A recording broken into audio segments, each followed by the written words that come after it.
Alors, tout d'abord, la crise sanitaire a révélé un certain nombre de fragilités qu'on ignorait, notamment évidemment dans le domaine du système de santé, qui était tout de même particulièrement robuste. Et donc, de toute évidence, dans les politiques publiques à mettre en œuvre, il faut prendre cet enseignement pour configurer ces politiques. Il se trouve que cette problématique a également des liens avec les dimensions environnementales, notamment au travers de la pollution de l'air. Et donc on a là toute une série d'éléments qui, encore une fois, n'étaient pas aussi clairs avant la crise et qui se sont révélés.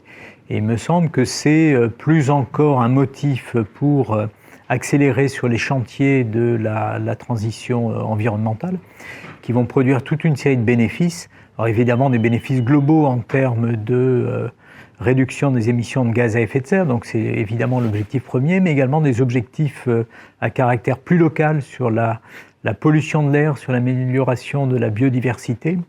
Et puis également, si on considère par exemple le grand chantier du bâtiment, eh bien c'est une manière de nous préparer également au changement du climat qui, quoi qu'on fasse, sera modifié par rapport à ce qu'on a connu, notamment depuis le début du siècle. Donc c'est une façon de nous adapter à des chocs futurs.